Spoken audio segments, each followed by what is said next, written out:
superficie. ¿Cuánto está alejada del centro geométrico? Una distancia R, ¿no es cierto? ¿Sí?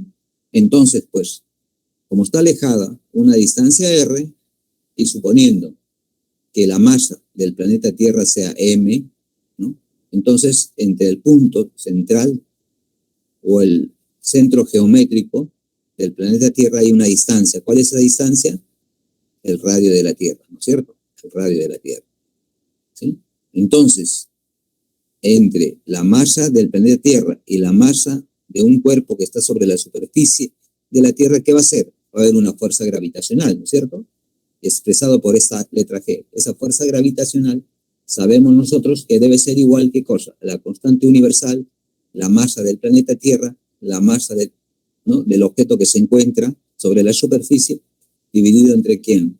El radio al cuadrado, ¿correcto? Y esta fuerza gravitacional, ¿qué cosa es? Es mg, ¿correcto? Entonces, nosotros cancelamos esto, ¿qué tenemos? Eso lo vamos a poner aquí. ¿Qué vamos a obtener? Pues simplemente esta relación, ¿no? Que G debe ser igual a ¿quién? La aceleración de la gravedad, ¿a qué debe ser igual? A la constante universal, la masa del planeta sobre el radio del planeta, ¿correcto? El radio del planeta. ¿Sí? Para acordarse entonces, ¿no? Esta relación cómo es. ¿Ok? ¿Cómo también podemos calcular la gravedad? ¿No? ¿Qué debemos conocer? Pues hasta ahora ya se conoce aproximadamente cuánto es la masa total del planeta Tierra y también se conoce el radio aproximado del planeta Tierra.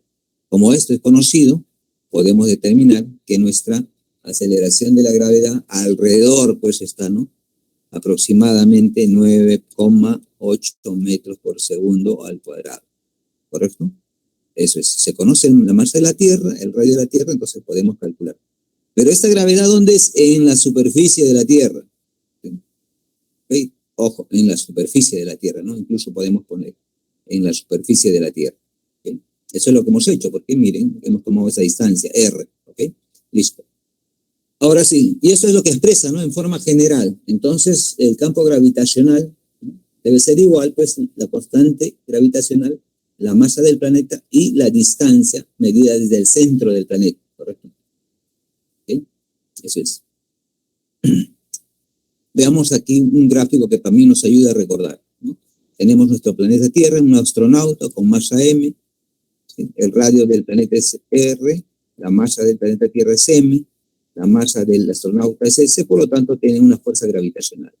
¿Qué pasa ahora si el astronauta está muy alejado, más alejado de la superficie de la Tierra? ¿Qué va a pasar? Ahí está, o sea, esta distancia D. ¿Correcto? La relación sigue siendo válida, solo que está más alejado, ¿no? Entonces, vamos a experimentar un campo que sea un campo gravitacional a esta altura. ¿Cuánto va a valer ese campo gravitacional? Ya no está en la superficie, entonces decimos, si este D fuera R, diríamos pues que está en la superficie, pero como D es mayor que el radio, ya que este D ha crecido mayor que el radio, ¿qué ha pasado si el radio crece? Como está en el denominador, el radio crece o la distancia crece. ¿Qué pasa con el campo gravitacional? Disminuye. O sea, a medida que se aleja de la superficie de la Tierra, el campo gravitacional o la aceleración de la gravedad va a disminuir. ¿Correcto? Disminuye. ¿Okay? Observaciones. En la superficie del planeta se tiene, bueno, ¿no? Ahí tenemos en la superficie del planeta. ¿Sí? Y sabemos, claro, pues sí que no existe masa, el campo gravitacional o la aceleración de la gravedad es igual a 0. Tercera observación, para órbitas circulares de satélites, ¿no? Consideramos, pues, ¿no? Que tengamos un satélite de comunicaciones, por decir, que orbitan alrededor de la Tierra, ¿sí? Suponiendo que la Tierra sea una circunferencia perfecta, entonces aplicamos la segunda ley de Newton, ¿no? Que esa fuerza gravitacional debe ser igual a la fuerza centrípeta que experimenta aquí en el satélite, ¿no? De ahí que masa por aceleración centrípeta. ¿Sí? Entonces, esto de aquí nosotros sabemos perfectamente que es la fuerza gravitacional y esto de acá es la fuerza centrípeta, ¿no? Bueno, acá esa velocidad es la velocidad tangencial. Veamos aquí, para el caso de nuestro satélite natural, ¿sí? La Luna, tenemos ahí el radio de la Tierra, perdón, no el radio de la Tierra, sino el radio al cual orbita nuestro satélite natural, la Luna, ¿correcto? Bueno, en la masa de la Luna, ¿sí? Su velocidad tangencial, su velocidad angular, entonces ahí está bien claro, ¿no? Que esta velocidad es la tangencial, cosa que también lo podemos expresar pues, en función de la velocidad angular, ¿correcto? Y vemos que esa fuerza gravitacional entre el planeta Tierra y nuestro satélite natural, la Luna, debe ser igual a la fuerza centrípeta, ¿correcto? Porque la Luna está realizando un movimiento circular, ¿correcto? Eso es. Eso de acuerdo a la segunda ley de Newton.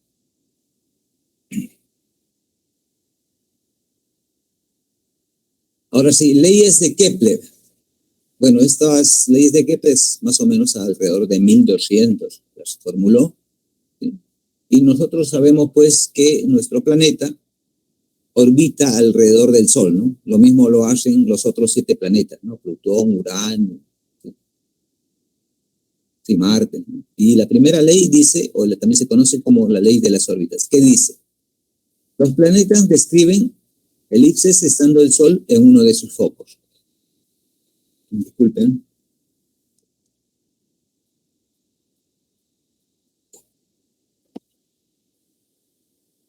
¿Sí?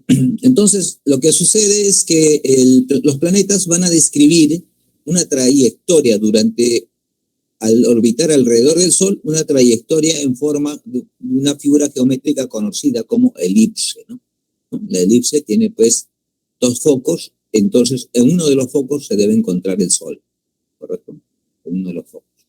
Esa es la primera ley, entonces, de Kepler. La segunda ley, también ya denominada la ley de las áreas, que dice, ¿no? El radio vector desde el Sol hasta un planeta describe áreas iguales en tiempos iguales o intervalos de tiempos iguales. Veamos aquí, ¿no? ¿Sí? Miren, aquí es la trayectoria elíptica, el Sol está en uno de sus focos, ¿no? Y el planeta, supongamos, ¿no? Lo que yo estoy marcando con el puntero, ¿no? Es la posición inicial del planeta, ¿ok? Vamos a trazar entonces desde el Sol un radio vector. Listo, esa es la primera posición del planeta, ¿sí?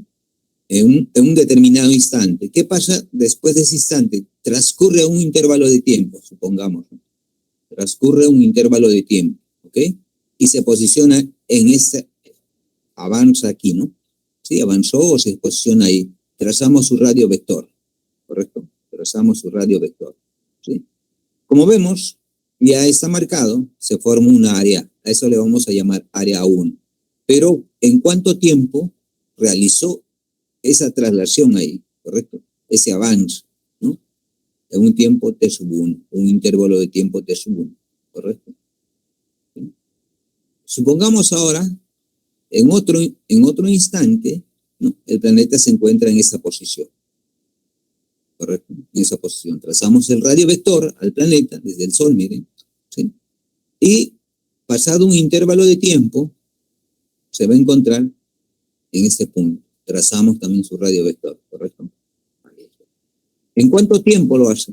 Bueno, pues, como vemos, forma una área 2 y para que la área 1 y la área 2 sean idénticas, el tiempo T1 y el tiempo T2, o sea, el tiempo en trasladarse, ¿no? Desde esa posición hacia aquí, ¿sí? Y formar el área 2, deben ser iguales. ¿Qué quiere decir? T1 debe ser igual a T2, ¿no? ¿Correcto? Y como consecuencia, el área 1 debe ser igual al área 2, ¿no? O también podemos hacer la siguiente formulación: el área sobre un tiempo debe ser constante, esa relación, ¿ok? De eso se trata entonces la segunda ley de Kepler, ¿no? La tercera ley de Kepler es la ley de los periodos. Bueno, entonces para esto tenemos que recordar algo, ¿no? Nuestro planeta Tierra, ¿cuánto tiempo se demora en orbitar alrededor del Sol? ¿Sí? Una rotación, ¿no? Una vuelta, una revolución, 365 días. Entonces, ese tiempo de 365 días se conoce como periodo, ¿correcto? Entonces decimos, el cuadrado del periodo de revolución, ¿sí? El cuadrado del periodo de revolución de un planeta es directamente proporcional al cubo de la distancia en promedio entre el planeta y el Sol, ¿correcto? Haciendo un poco de álgebra, decimos pues, podemos poner acá una constante para soplar, esa es directamente proporcional, acá tenemos el cubo, y vemos que el periodo dividido entre la distancia promedio entre el planeta y el Sol, podemos hacer que esto sea constante, esa es una constante, K, ¿no? Así, entonces se cumple esta relación. ¿Okay? Bueno, ¿sí? Eso sería toda la parte teórica. Si tuvieran alguna inquietud, duda o algo que desean agregarle, por favor pueden hacerlo en este momento. ¿Sí? Si no, pasamos a hacer los ejercicios. ¿Okay? Pueden utilizar el chat y si usan un micrófono también, pero que sean breves, ¿no?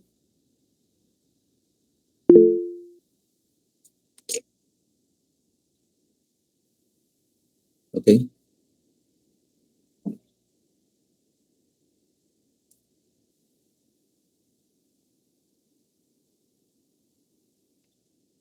¿Algún otro comentario?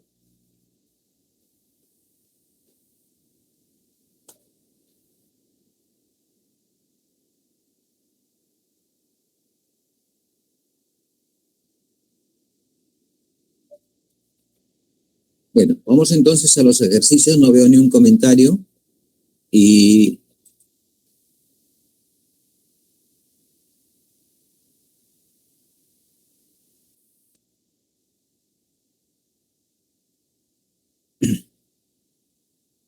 bueno, ahí también vamos a despejar las dudas sobre cada uno de los temas, leyes que hemos formulado, ¿no?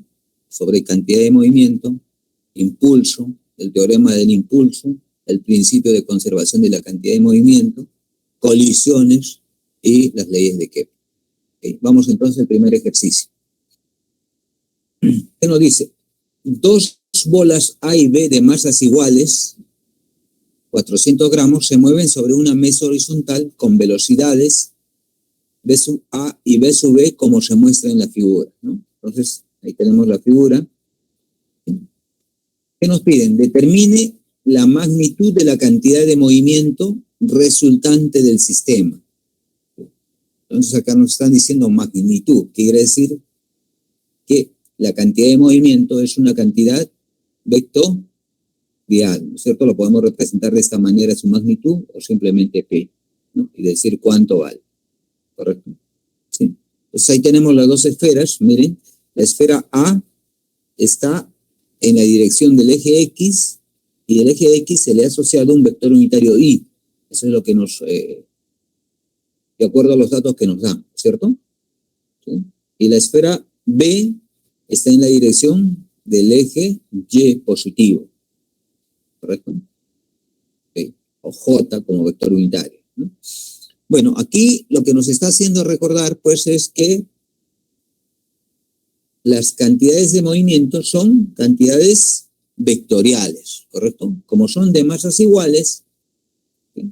Colocamos aquí masa M, y nosotros podemos observar que ese producto masa por velocidad, ¿sí? ¿Qué cosa sería? Cantidad de movimiento de A también, ¿correcto? Y aquí sería cantidad de movimiento de B, ¿correcto? El producto de la masa por su velocidad. Como son vectores, nosotros pues la cantidad de movimiento de A y B, ¿qué podemos hacer? Bueno, pues los recordamos de vectores y los tratamos como vectores, ¿cierto? Entonces aplicamos un método conocido, el método del triángulo, ¿no?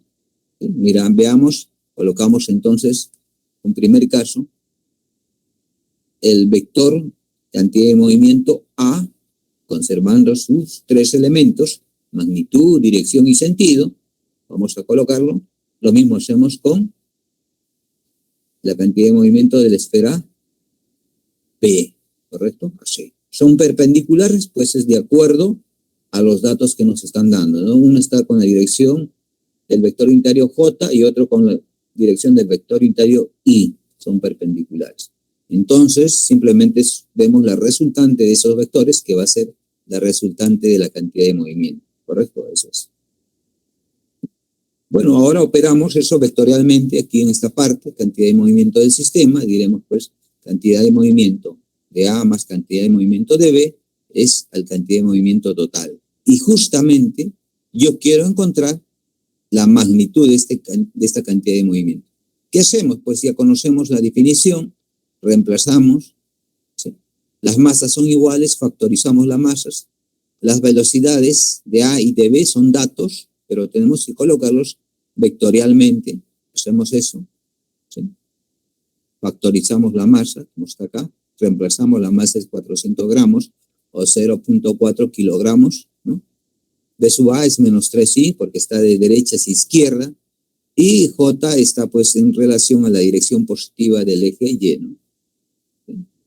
¿Qué hacemos ahí? Tenemos dos componentes, componente en el eje X, componente en el eje Y, ¿sí? Es un triángulo rectángulo. ¿Qué hacemos? ¿No? Ya conocemos pues que es el cuadrado de las componentes, ¿no? La suma del cuadrado de las componentes, le sacamos raíz cuadrada y obtenemos ¿qué cosa? La magnitud de la cantidad de movimiento, ¿correcto? Ahí está el cuadrado, ¿no? Del eje X más el cuadrado del eje Y, le sacamos raíz cuadrada, esta es la masa que hemos factorizado, por lo tanto tenemos la magnitud de la cantidad de movimiento. ¿Cuánto sale? 2 kilogramos por metros por segundo, ¿no?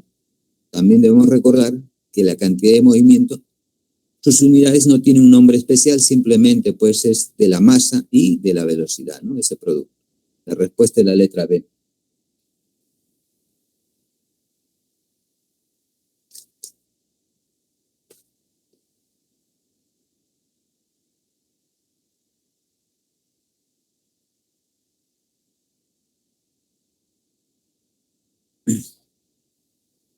¿Comentarios? ¿Algún comentario sobre este ejercicio, jóvenes? No veo intervenciones. Ok. Muy bien, Pierce. Ariana también. Ok, vamos entonces al siguiente ejercicio.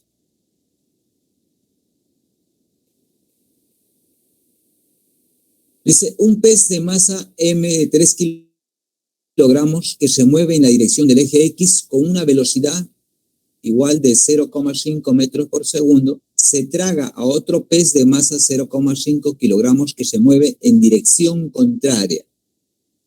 Si al momento de tragarlo, ambos peces se quedan quietos, nos preguntan, ¿cuál será la velocidad B del pez de menor masa antes de ser devorado?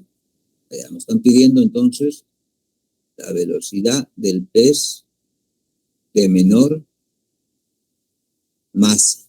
¿Cuánto es antes de ser devorado? Claro, después estos se quedan quietos, ¿cierto? ¿Sí? Entonces, aquí vamos a hacer lo siguiente. Vamos a colocar un pez grande, ¿no? Supongamos que esto tenga la forma de un pez grande. Y acá tengo un pececito, ¿correcto? Este de masa M, el otro de masa M mayúscula. ¿Qué va a hacer? El pez grande viene con su propia velocidad, ¿sí? Es dato esa velocidad, mientras que el pececito viene con una velocidad B minúscula, ¿correcto? Sí. En sentidos contrarios, ¿sí? Esto sería antes, ¿correcto? Antes, ¿sí? Luego pasa un tiempo, ¿no?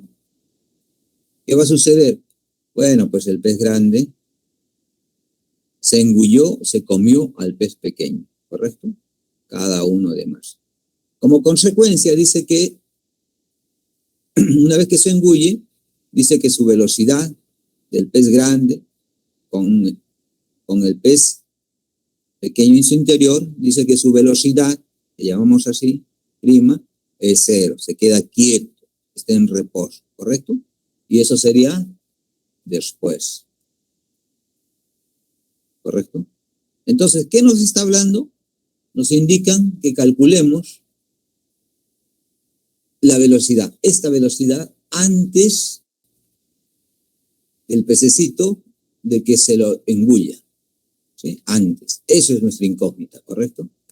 Bueno, para hacer esto, como vemos que hay cantidad de movimiento, la masa del pececito por su velocidad que buscamos, que es nuestra incógnita, la masa del pez grande por su velocidad del pez grande, ¿sí? Ese producto que es cantidad de movimiento. Entonces nos está invitando a hacer que veamos el principio de conservación de la cantidad de movimiento. Entonces vamos a decir principio de conservación de movimiento. Cantidad de movimiento inicial debe ser igual cantidad de movimiento final. ¿Correcto? Así. ¿Ok? ¿Tenemos eso? Sí, pues vamos a hacer cantidad de movimiento inicial, ¿qué sería? La masa del pez grande por su velocidad. ¿Correcto? Más la masa del pequeño y la velocidad justo que buscamos, ¿no? La velocidad esa chiquita. Y eso debe ser igual a ¿quién? La suma de la masa, porque ya se lo ha incluido al pececito, más la masa, actúan como si fuera un solo cuerpo, con la velocidad. Pero nosotros sabemos que eso es igual a 0, ¿no? Todo eso es igual a 0. ¿Correcto? Por lo tanto, toda esta ecuación, ¿a qué debe ser igual? A 0, ¿no? De aquí, ¿qué hacemos? Despejamos la velocidad pequeñita, ¿sí? Del pez de menor masa. ¿Correcto? Y listo, ya tenemos toda la solución. Entonces aquí, más en limpio, aquí hay, bueno, pues acá está el pez grande, con su masa M mayúscula, su velocidad M mayúscula, el pececito con masa pequeñita, ¿sí? Y su velocidad que nosotros deseamos determinar. Eso sería antes. Después, el pez grande ya se engulló al pez pequeñito, ¿sí? Pero después, pues, su velocidad se queda quieto, dice una vez, creo que ya se sació de hambre, ¿no? Se queda quieto, todo eso. Y fijamos el sistema coordenario, ¿no? Donde el eje X es positivo hacia la derecha y negativo hacia la izquierda, ¿no? Entonces, por el principio de conservación de la cantidad de movimiento, antes e igual, ¿correcto? Esto de acá es 0, por lo tanto, simplemente despejamos esta velocidad, que es nuestro objetivo, ¿correcto? Despejamos, ahí está despejado. ¿Tenemos la masa del pez grande? Sí. ¿Del pequeño? También. ¿La velocidad del pez grande? Sí. Solo queda reemplazar, ¿no? Y operamos algebraicamente ahí, serían menos 3 metros por segundo. La respuesta es la letra B. ¿Comentarios a este ejercicio?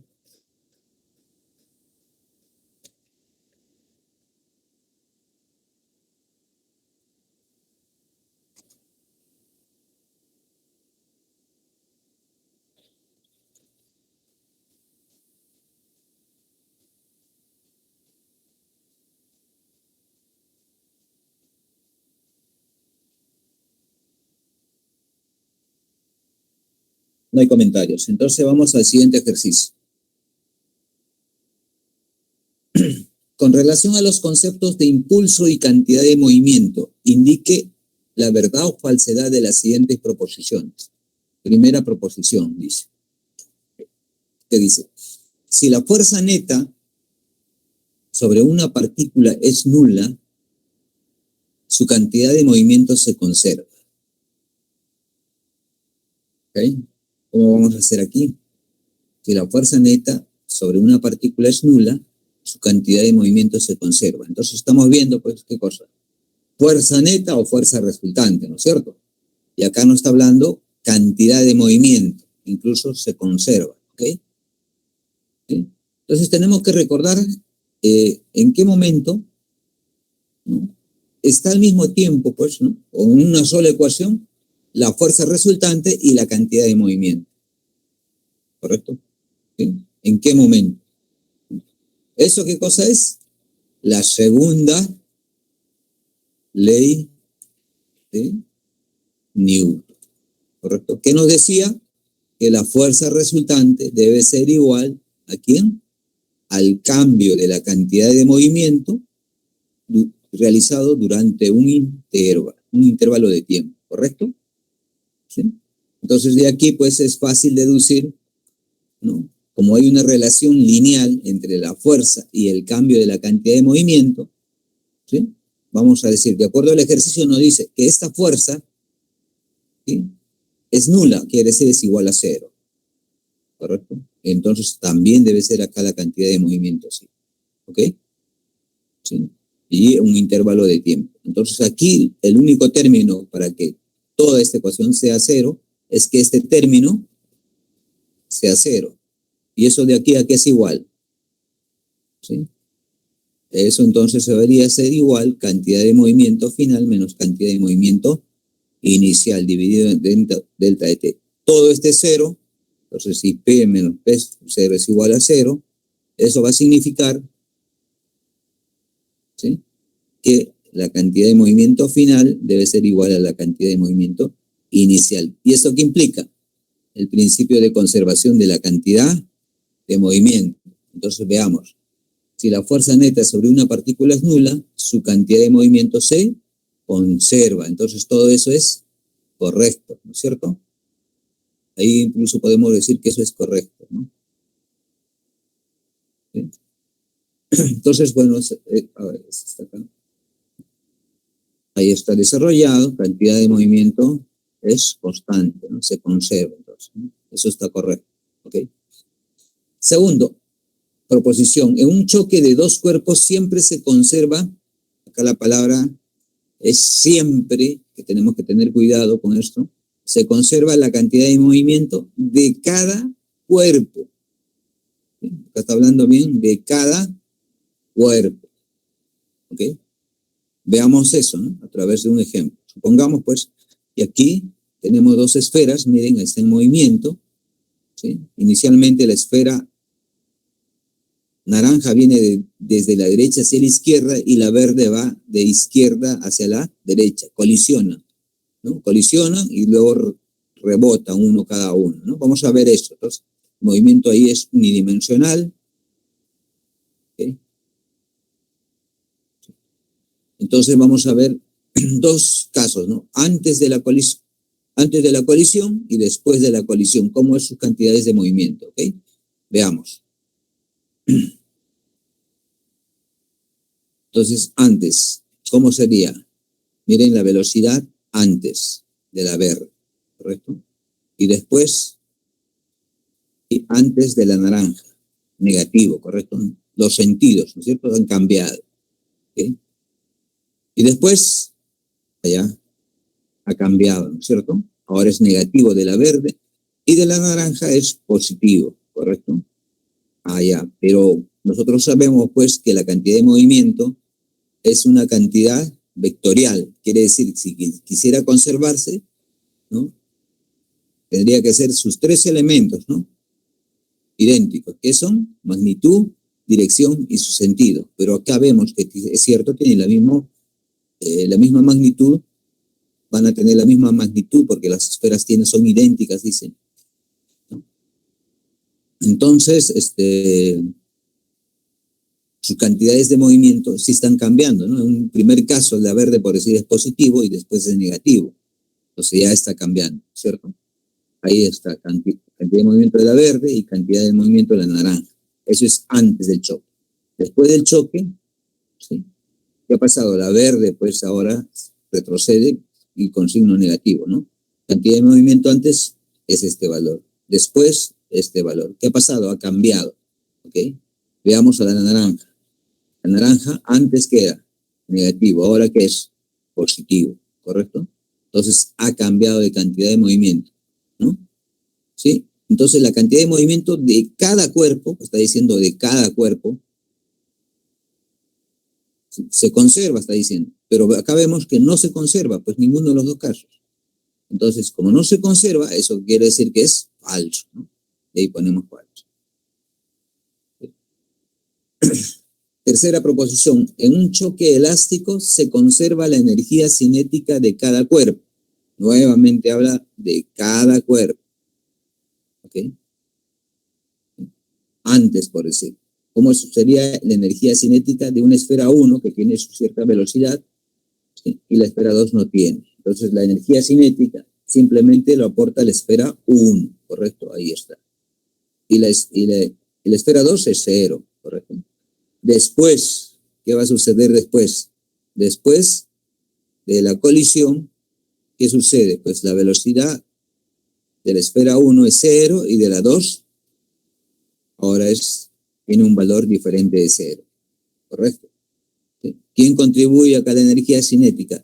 La 1, ¿no? Es 0. Y la 2 sí tiene su valor, ¿no? ¿Qué ha pasado?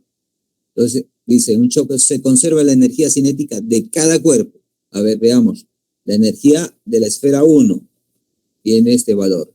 Después de la colisión es 0. ¿Se conservó? No, pues. O sea, ya ahí partamos que eso no se cumple la proposición, ¿no es cierto? En caso por sí de la 2, ¿sí? Su energía cinética es 0 antes y después tiene un valor. Tampoco se cumple, ¿no es cierto? De cada cuerpo. Entonces eso también es falso. La respuesta es la A. ¿Comentarios, jóvenes?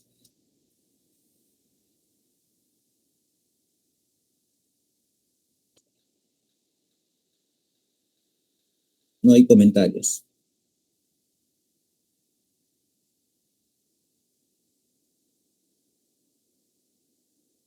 Vamos al siguiente ejercicio, ¿no? No veo ni un comentario.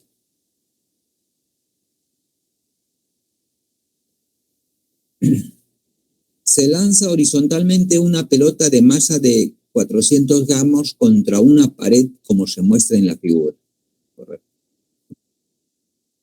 La rapidez justo antes del impacto dice que es 20 metros por segundo y después del impacto es 10 metros por segundo. Determine la magnitud del impulso sobre la pelota. Entonces nos está diciendo que determinemos la magnitud del impulso sobre la pelota. Magnitud se escribe así entre barras, es un vector el impulso. También lo puedo colocar acá, me piden la magnitud. Eso es lo que nos pide, ¿correcto? Entonces, aquí, pues, en la figura vamos a tener lo siguiente, ¿no? ¿Sí? Nos dan la velocidad inicial, incluso nos dicen que es 20 metros por segundo. ¿Sí? Va de derecha a izquierda y rebota de izquierda hacia derecha. Esa velocidad es igual a 10 metros por segundo. ¿Correcto? Que también nos dan la masa, ¿no? O sea, 0.4 kilogramos. Correcto. Prácticamente nos están diciendo, como damos la masa inicial, perdón, la masa y su velocidad inicial, impulso inicial.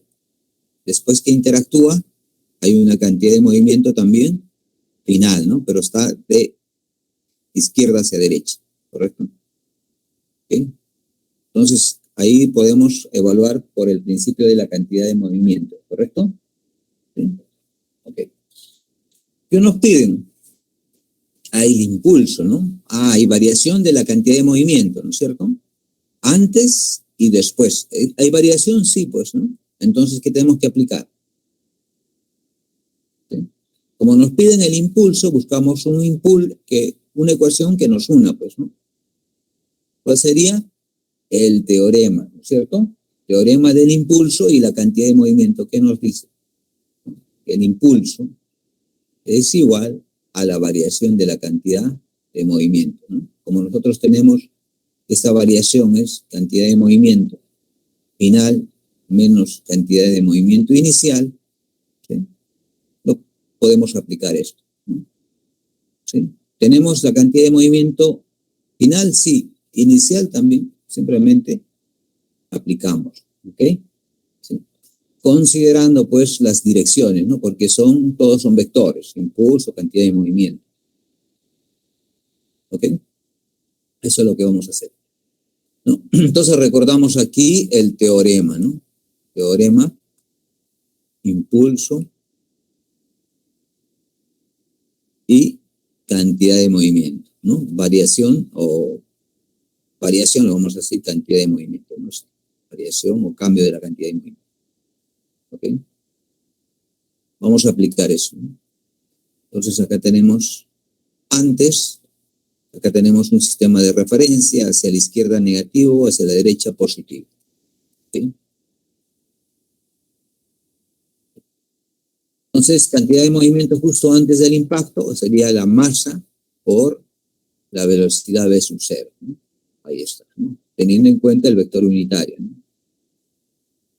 Entonces, cantidad justo después del impacto, en este caso va a ser la cantidad de movimiento positivo, ¿no? Con el vector unitario.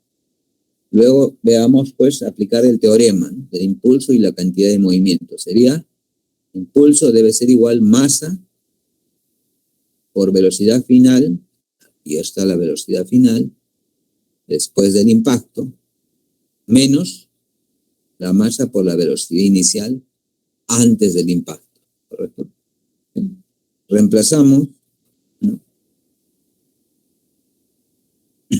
vectorialmente todo, operamos, nosotros tenemos la masa, la velocidad final, su magnitud y la magnitud de la velocidad inicial, ¿no? Reemplazamos, sale 12 newton por segundo en la dirección Y.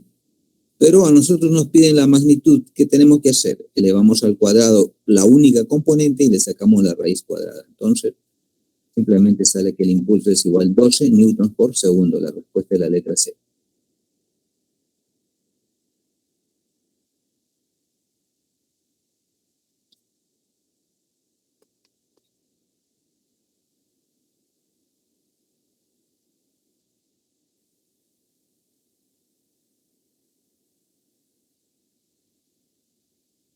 ¿Comentarios, jóvenes, sobre este ejercicio? ¿Alguna duda?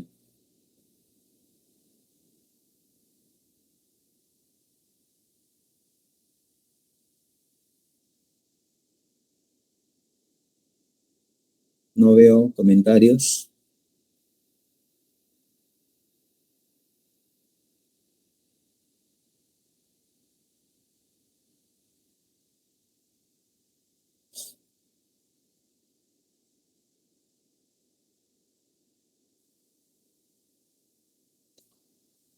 Ok, vamos al siguiente ejercicio entonces.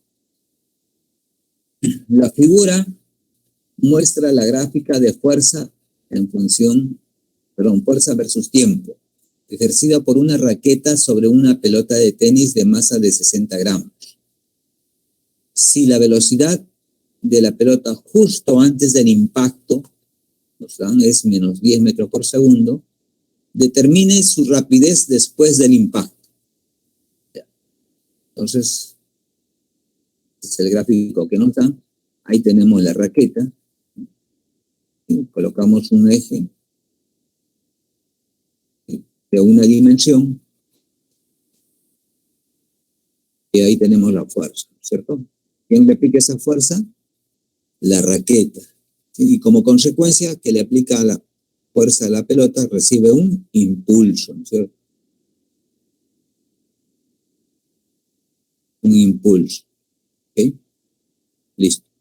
Entonces, aquí lo que nos está invitando, ¿no?, es hacer lo siguiente. ¿Por qué? ¿Sí? Hacer lo siguiente, a considerar el teorema del impulso y la cantidad de movimiento. ¿Por qué? Porque a nosotros nos dan la velocidad inicial, la velocidad inicial de la pelota antes del impacto, ¿correcto? ¿Sí? ¿Y qué nos piden? La rapidez o la magnitud de la velocidad final después del impacto. ¿Okay? Eso es lo que nos piden, ¿no? Entonces anotamos acá y eso es lo que nosotros deseamos conocer, ¿correcto? Como también nos dan la masa de la pelota de tenis, ¿sí? Si multiplicamos por la velocidad inicial, tenemos cantidad de movimiento inicial. Si multiplicamos con la velocidad final, tenemos la cantidad de movimiento final. Entonces, nosotros debemos aplicar ese teorema, ¿no? Aquí ya lo tenemos, ¿sí? El teorema del impulso y la cantidad de movimiento, ¿ok? Entonces, sí, tenemos después y antes de el impacto, ¿correcto? Entonces, desarrollamos, a ver, vamos a hacerlo con color azul. Entonces, el impulso sería, pues, el impulso sería igual, ¿no? La masa por la velocidad final menos la masa de la pelota de tenis con la velocidad inicial. ¿Correcto? Entonces evaluamos. ¿Tenemos la masa? Sí, ¿no? Correcto. ¿Tenemos esta velocidad inicial? También, ¿no? Bueno, acá también tenemos la masa.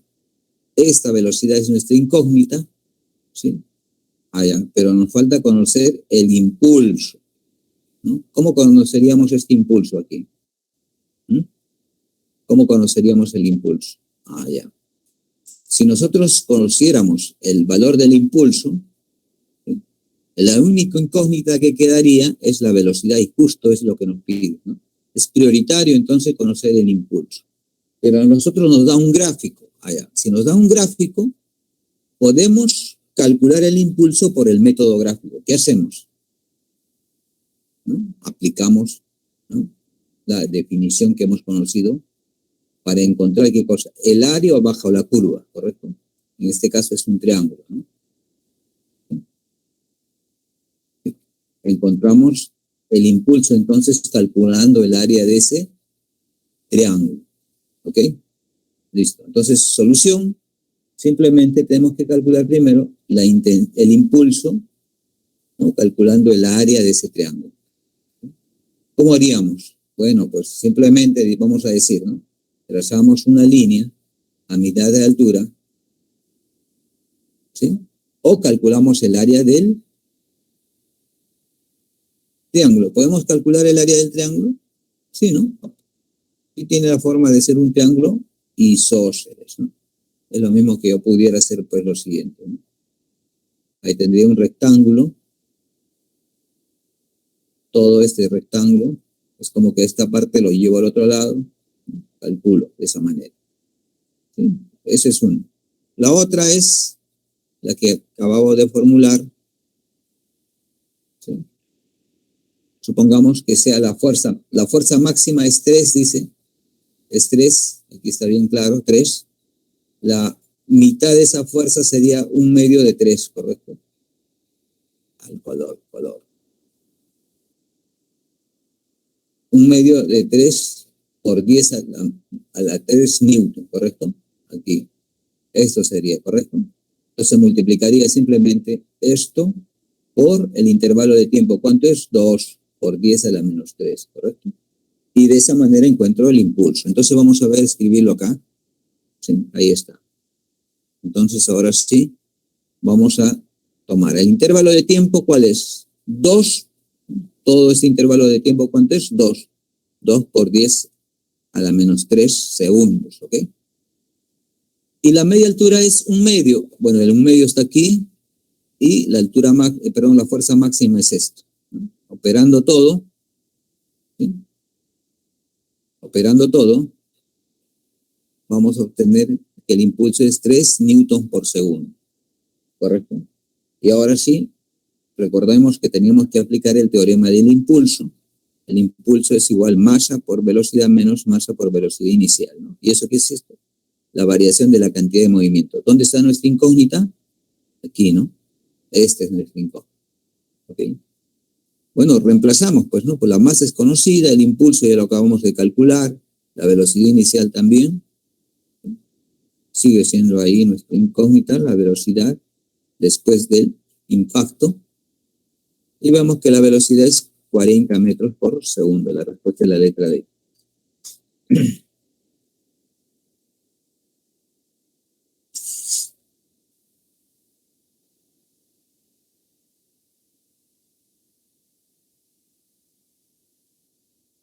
¿Comentarios, jóvenes?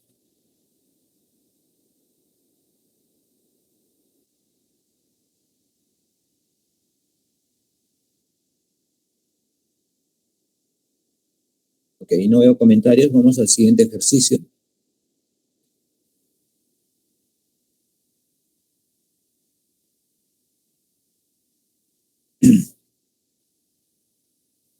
Ejercicio número 6 dice, la figura muestra dos bolas A y B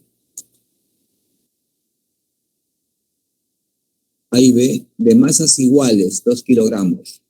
La bola A tiene una rapidez de 2 metros por segundo, y colisiona frontalmente con la bola B inicialmente en reposo.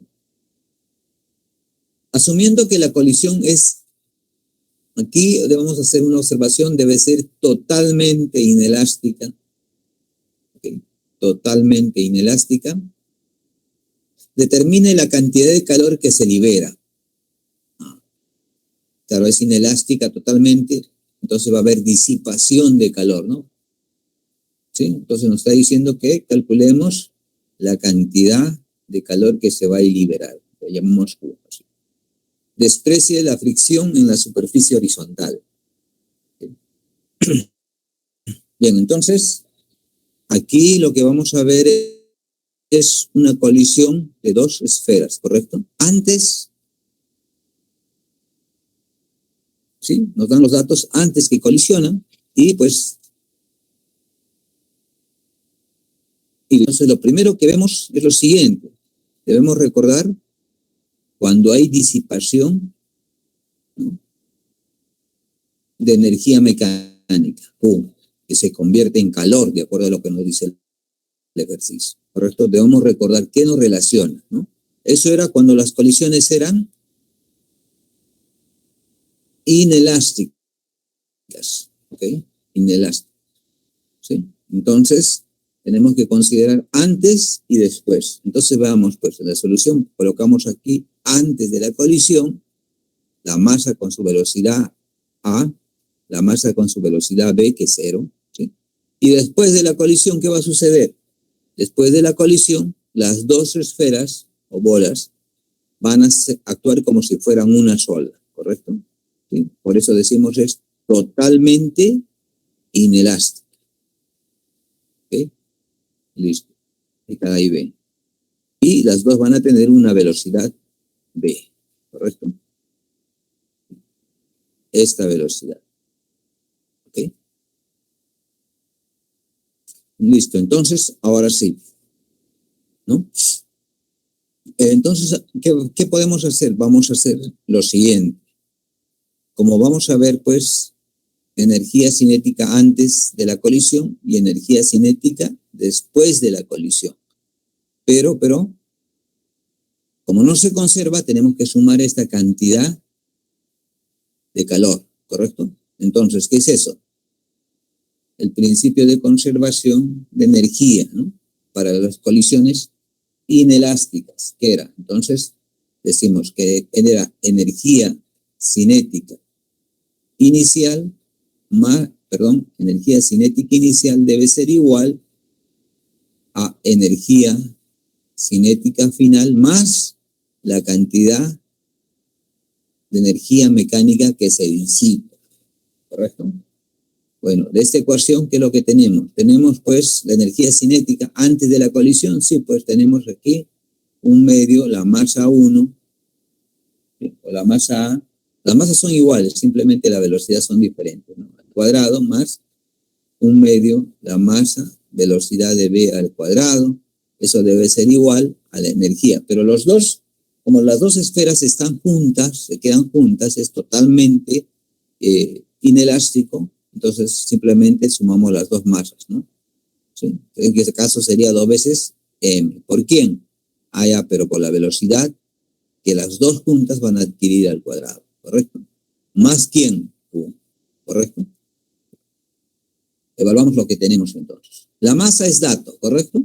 ¿Sí? Las masas incluso son datos. No, aquí no hay problema, ¿sí?, en las masas, ¿correcto? ¿Qué más? Nos dan la velocidad de ¿quién? De A. Esta velocidad también es conocida, ¿correcto? ¿No? De B también es conocida. ¿Cuánto vale? Este es igual a 0. Por lo tanto, todo este término de masa es conocida. ¿Qué más? La masa es conocida. Aquí esta velocidad después de la colisión. Aquí no conocemos esto, ¿correcto? Esta velocidad después de la colisión no conocemos. Cuando las dos esferas están juntas, nos falta conocer eso. Y Q, ¿qué cosa es? Esa es nuestra incógnita, ¿no es cierto? Q es nuestra incógnita, entonces lo dejamos ahí separado. Entonces, ¿qué nos faltaría para conocer Q? si encontramos la velocidad después de la colisión, obtenemos pues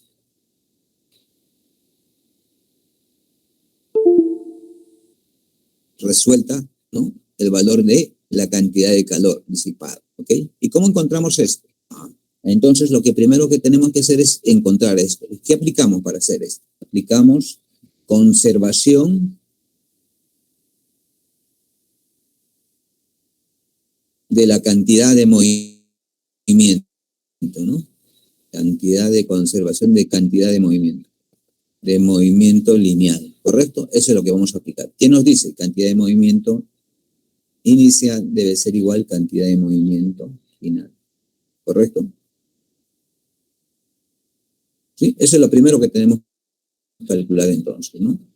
Una vez que tengamos esto, vamos a encontrar esta velocidad que nos falta, ¿ok? Entonces hacemos eso, ¿no? Entonces, de la conservación de la cantidad de movimiento antes y después de la colisión, ¿correcto? ¿Sí? Ahora, antes, ¿tenemos la velocidad? Sí, pues con su masa, correcto. Después, lo otro sí también, ¿no? Solo que esto va a ser igual a cero, ¿no es cierto? Todo esto va a ser igual a cero porque la velocidad de v es cero, ¿no? Como quedan pegados después de la colisión, por eso son 2m. Y justamente es esta velocidad la que queremos determinar, ¿correcto? Ahí está. Operamos todo, ¿sí? Y vemos pues que la velocidad es 1 metro por segundo. Listo. Y luego decimos, ¿no?, como ya hemos indicado, de la conservación de la energía cinética antes igual a energía cinética después, más la cantidad de calor disipado, que es nuestra incógnita. La energía cinética solamente A contribuye, la otra es 0, y después debe ser 1 medio, 2 veces la masa por velocidad al cuadrado, cuya velocidad acabábamos de determinar, ¿no?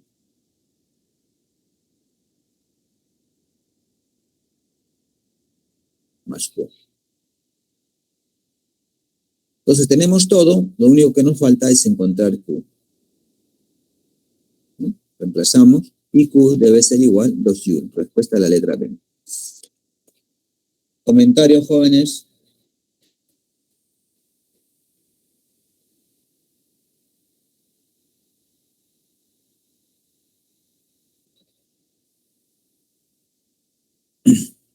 No veo comentarios.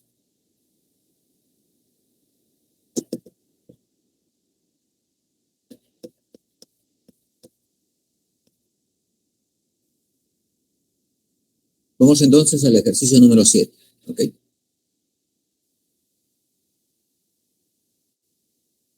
¿Qué dice el ejercicio número 7? A ver. La densidad del planeta Marte es aproximadamente 5/8 de la densidad de la Tierra. Y su radio es 16/25 del radio de la Tierra. Determine la magnitud de la aceleración de la gravedad en la superficie de Marte. Si en la Tierra es sub 0, 10 metros por segundo. Allá, nos está pidiendo, entonces, la aceleración de la gravedad en la superficie de Marte. ¿Ok? Vamos a anotarlo por aquí. Entonces, ese va a ser G.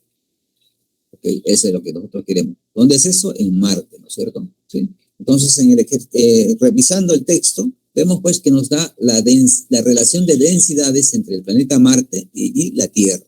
¿Qué más nos da? La relación de los radios de Marte y la Tierra, ¿correcto? 2 parámetros, ¿no? Entonces vamos a tomar nota acá. La pizarra, ¿ok? Entonces nos está dando, dice, la relación de densidades, ¿no? La primera relación que nos dan es la relación de las densidades. Dice que la densidad de Marte, que lo vamos a llamar ρ, va a ser, dice, los 5/8 de la densidad del planeta Tierra, que le vamos a llamar ρ sub 0. ¿Correcto? Eso es lo primero que nos dan. Luego, ¿qué nos dan? ¿Qué otra relación? También nos dan aquí, como segunda relación, nos dicen pues que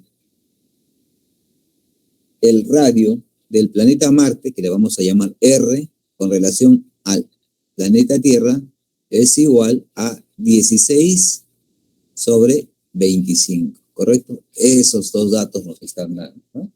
Y a partir de ahí nos están diciendo, pues, que encontremos, ¿no?, la aceleración de la gravedad en la superficie del planeta Marte. Ok. Entonces vamos a empezar por la primera. ¿Okay? Nosotros sabemos que densidad, ¿qué cosa es? Masa sobre volumen. Supongamos, pues, ¿no? Rho solo, acuérdense que es solamente de planeta Marte. Entonces acá tenemos la masa de Marte sobre el volumen de Marte. Aquí, ¿qué vamos a poner? 5 octavos, ¿sí? Será, pues, ¿no?, la otra fracción. La densidad de la Tierra sería la masa de la Tierra sobre su volumen de la Tierra. ¿Correcto? De aquí vamos a encontrar una relación. ¿De quién? Entre masas. Diremos masa del planeta Marte sobre la masa del planeta Tierra. Y eso simplemente va a ser 5 octavos sobre, ¿sí?, 5 octavos multiplicado por el volumen de Marte dividido entre el volumen de la Tierra. Pero los volúmenes podemos encontrarlos, sí, pues está en función a qué cosa, ¿no? Aquí lo voy a seguir poniendo la igualdad, sería 5 octavos, ¿correcto? Y aquí, ¿qué pondría? ¿Sí? Serían 4 tercios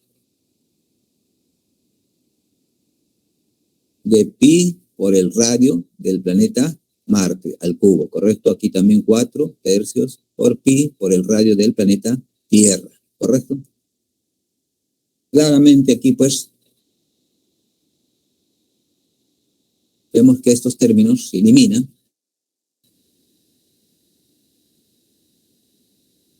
y vamos a obtener una relación entre la masa, y se cambió de color, entre la masa del planeta Marte, entre la masa del planeta Tierra, sería que la relación de radios aquí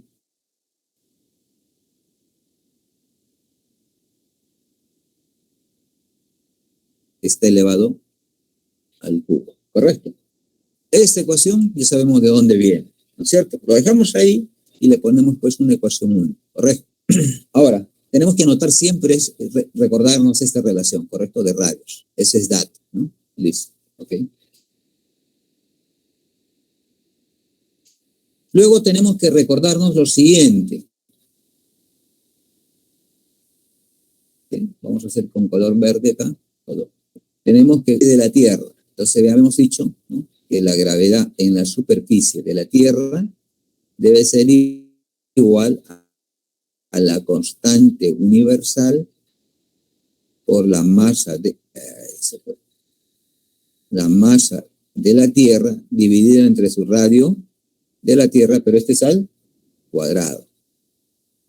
Y si esto es para la Tierra, también, pues, para el planeta Marte debe ser G, ¿correcto? Así, G para el planeta Marte. Y eso es justamente lo que nosotros deseamos encontrar, esa aceleración de la gravedad en el planeta Marte, ¿no? Sería también la constante universal o la masa del planeta Marte dividido entre su radio del planeta Marte elevado al cuadrado, ¿correcto? Y yo puedo hacer lo siguiente, ¿no? ¿Qué cosa? ¿Sí? Ahora sí, puedo hacer lo siguiente, dividir, ¿quién? La gravedad o la aceleración de la gravedad de Marte entre la aceleración de la gravedad de la Tierra. Y eso lo hacemos término a término, ¿cierto? Entonces aquí podemos poner, pues, G, M, R al cuadrado, aquí también G, M sub 0 sobre R sub 0 al cuadrado, ¿correcto? Aquí hay términos que se van a ir, la G nomás, ¿cierto? Y nuevamente vamos a obtener una relación de qué cosa? Entre masas, radios, ¿correcto? Masas y radios, ¿correcto? ¿Sí? Y lo más interesante, aquí está nuestra incógnita, que es G, ¿cierto? Ahí está nuestra incógnita. Entonces, podemos, pues, calcular ya, ¿no? Poner aquí, ¿no?, esa relación G sobre G sub 0 y va a salir una relación más elegante, es M sub 0, ¿sí? Y aquí sale R sub 0 sobre R y esto está elevado al cuadrado. Listo.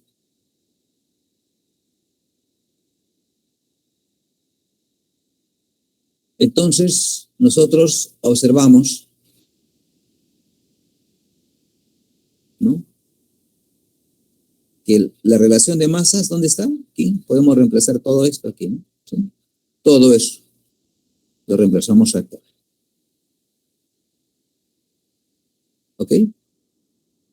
Y bueno, como todo esto también está en relación de radios, que esa relación de radios justo nos da de dato, y va a salir un valor, ¿correcto? Entonces,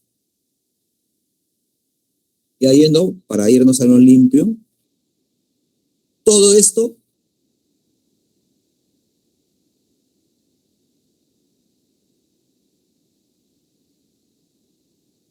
lo vamos a poder calcular.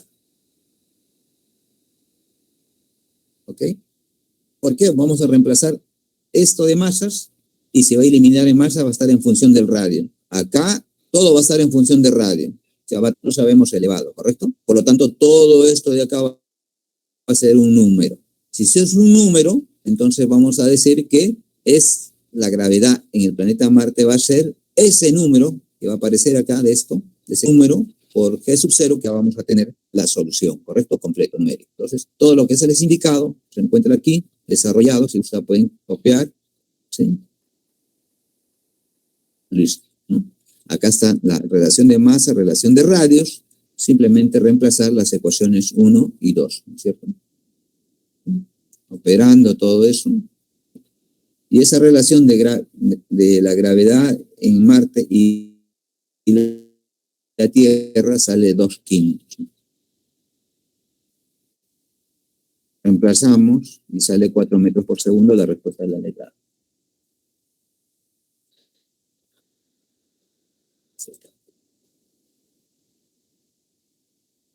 ¿Comentarios, jóvenes?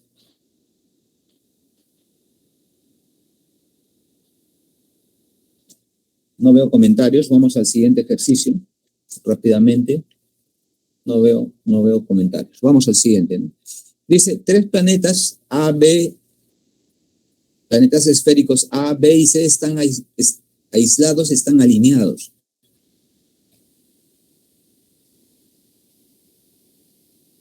Aislados están alineados como se muestra en la figura, ¿no? Vamos a poner la figura. Correcto, ahí está. Si la fuerza entre el planeta A y B y la fuerza entre el planeta B y C representan las magnitudes de las fuerzas gravitatorias de A con B y de B con C respectivamente, hay la relación de la fuerza entre B y C, el planeta B y C, dividido entre la fuerza entre el planeta A y B. Bueno, aquí lo único que tenemos que recordarnos es a qué es igual la fuerza gravitacional, ¿correcto? A qué es igual la fuerza gravitacional. ¿A qué era? La constante universal, la masa de los planetas, si es masa 1, masa 2, dividido entre la distancia al cuadrado de lo que los separa, ¿correcto? ¿Sí? En todos los casos hemos visto que nos dan la masa. Cada planeta tiene su propia masa, ¿sí? La constante universal, vamos a ver cómo lo eliminamos, ¿sí? La distancia también está indicado ahí en la figura, ¿no? Entonces aplicamos esa regla, ¿no? Miren, cada uno. A es masa medios, B es M y C es 2M, ¿no? La separación entre los planetas también está bien clara. Entonces simplemente vamos a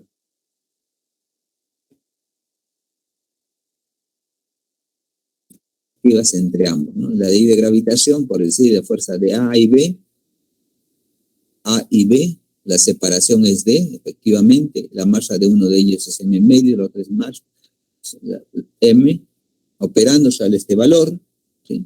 Ahora hacemos la fuerza entre B y C, ¿correcto? Quiere decir estos dos, ¿no? B y C, la masa de uno de ellos es M, el otro es 2M, la separación es 4D al cuadrado, ¿sí? Tenemos este valor. ¿Qué vamos a hacer? Simplemente dividir esta fuerza sobre la fuerza de AB, ¿correcto? Listo. Acá se van a ir esos términos, ¿sí? Incluido D, y esa relación va a ser un cuarto. Respuesta a la letra A.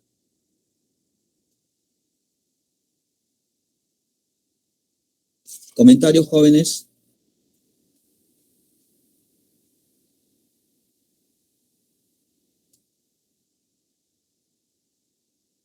No veo comentarios. Queda un minuto.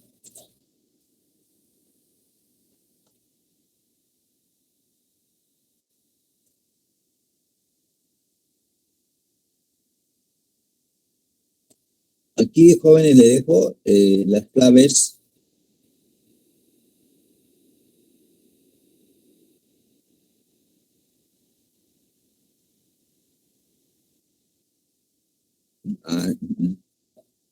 Es muy difícil que les pueda decir que un tal ejercicio pueda venir, ¿no? Lo único que yo les puedo recomendar en la forma de estudiar física es que lo siguiente, ¿no? Que ustedes, antes de venir a una clase, yo entiendo que un pelotario usted les llega antes de las clases, no sé qué día, le den una leída rápida, anotan lo que no pueden entender bien, el profesor viene a su clase, expone, si ahí existe algo de lo que ustedes han anotado y no lo han entendido, pregunta, ¿no? Porque para eso, para despejar dudas, esa sería la mejor forma de estudiar, ¿no? Y tratar, pues, que en cada clase, tratar de memorizar las relaciones, los teoremas, ¿no? Si no se queda claro, no se queden con la duda, ¿no? Pues si no, ya se van a quedar para siempre, porque para volver que ustedes revisen otra vez, no van a tener tiempo, ¿no? Es lo único que les puedo recomendar. Siempre tomen una lectura antes. ¿Okay? Porque si ustedes vienen de frente a la clase, se van a quedar sorprendidos con todo, ¿no? Entonces, la clase, la interacción con el profesor es justamente para despejar las dudas que ya ustedes tienen acumulando y refuerzan todo. Ok, eso sería todo, jóvenes. Disfruten el break. La otra semana ya seguro está su profesor. Ok, chao. Cuídense ustedes. Chao, chao.